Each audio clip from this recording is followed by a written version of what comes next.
से उनके foreign minister ने कहा है वी नीड इंडियन ऑपरेशन दोस्त, क्योंकि टर्की के अंदर, जहां टर्की के अंदर से इंडियन आर्मी गई, दोबारा से टर्की के अंदर जंसला आया और 4 से 5 इमारतें दोबारा गिरी। नदियों को भारत इस वक्त छूता जा रहा है टेक्नोलॉजी के लिहाज से, डिजिटल इंडिया, फॉरेन पॉलिसी के हवाले से, अमेरिका खासकर वेस्टर्न सिविल। इंडिया ने बहुत ही ह्यूमैनिटी का एक मैसेज दिया है पूरी दुनिया को।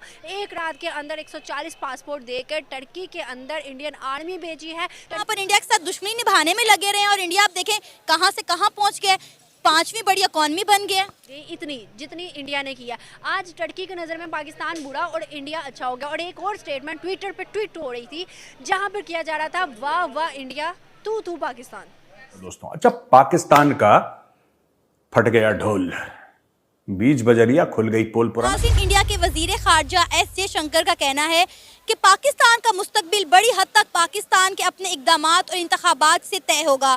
पाकिस्तान पर यह डिपेंड करता है कि पाकिस्तान अपनी इन मुश्किलात से निकलने का रास्ता किस तरह से तलाश करेगा, क्योंकि हिंदुस्तान का रवैया पाकिस्तान के साथ श्रीलंका जैसा नहीं हो सकता। आखिरी खबर है आज की कि जयशंकर साहब ने फिर पाकिस्तान की क्लास लगा ली। बोला कान पकड़ो, बाहर जाओ, मुर्गा बनो, उठक बैठक करो, लेकिन मुंह बंद रखो।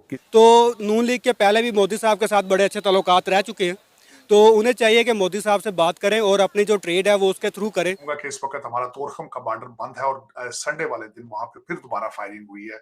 एक हमारा पाकिस्तान वाली साइड पे एक हमारा सोल्जर ही इज इंजर्ड। इनका काम है कश्मीर पे कब्जा करना। पाकिस्तानी आर्मी का एम है कश्मीर पे कब्जा करना, और ये अपने लाहौर में, इस्लामाबाद में, कराची में प्लॉट पे कब्जा कर रहे हैं। एक तरफ हमारी सिविलियन लीडरशिप उनके साथ अमन की ट्राई कर रही है, पीछे से आर्मी ने ये छुरा घोंप दिया। यहाँ पे इंडिया का एतमाद ख़त्म हुआ। इंडिया ने कहा कि हम अमन चाहते हैं, मगर इन लोगों ने हमारा ट्रस्ट ख़त्म किया फर्स्ट टाइम।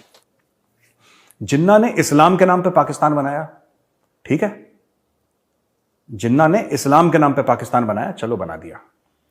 जिन्ना सुअर खाता था, जिन्ना शराब पीता था, दोनों चीज हराम है इस्लाम में। जो इंसान सुअर का गोश्त खाता था, सुअर का मीट खाता था और शराब पीता था, उसने बना दिया पाकिस्तान।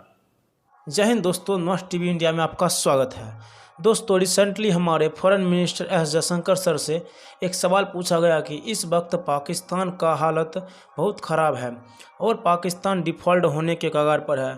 अब भारत पाकिस्तान का मदद करेगा जिस तरह भारत बांग्लादेश, श्रीलंका, अफगानिस्तान और अन्य देशों की मदद की थी।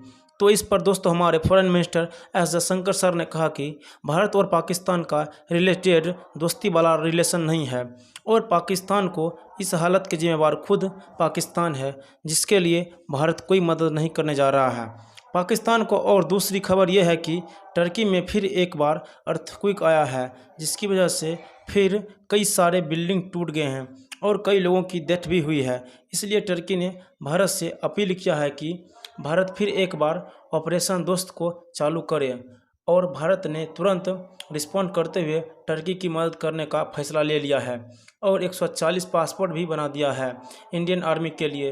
तो चलिए दोस्तों, इस वीडियो को आगे देखते हैं। देखें, फ़र्स्ट ऑफ ऑल पाकिस्तानियों को ये बात समझना होगी कि 70 साल में कोई तो हमारी पॉलिसीज़ एंड प्रोसीजर्स एंड हमारे डिसीजन मेकिंग जो पॉलिसी थी कहीं पर रॉन्ग थी। वरना आज हम जैसे हमने दिखाया गया था, हमें ख्वाब दिखाए गए थे 2 कौमी नज़रिए के बाद कि एक वेलफेयर स्टेट बनेगी, तो आज हम बैंकरप्ट हैं। तो इसका मतलब है कि पॉलिसीज़ बिल्कुल गलत रही हैं 70 साल में। अब देखते हैं कि पॉलिसीज़ बनाई किसने। पॉलिसीज़ बनाई पॉलिटिशियंस ने और आर्मी डिक्टेटर्स एंड जनरल्स ने।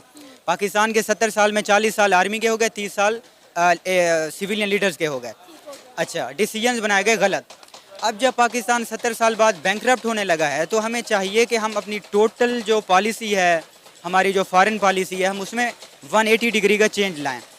इसके लिए लोगों ने कोशिश करी थी।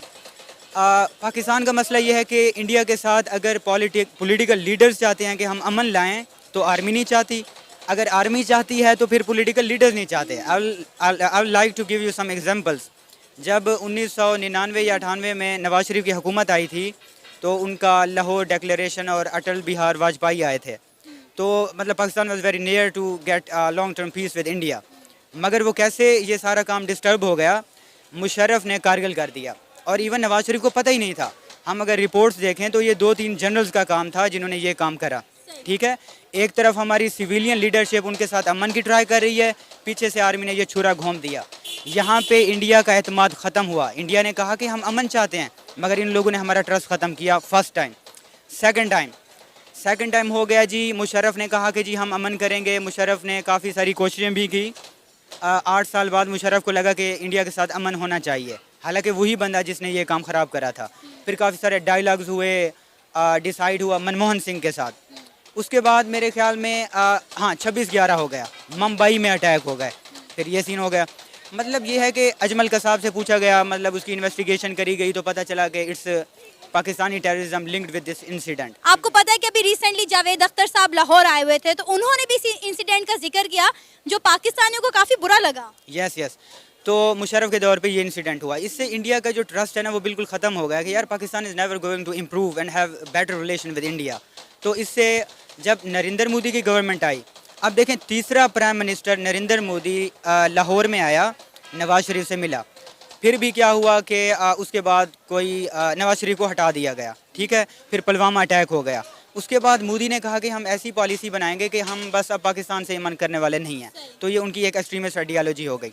और इंडिया बेशक हमारा नो डाउट कि वो हमारा दुश्मन है, लेकिन उनका सोशल वेलफेयर अगर हम जॉब देखें तो वो हमसे वो ज़्यादा कंट्रीब्यूशन है उनका, ये हमें मानना पड़ेगा।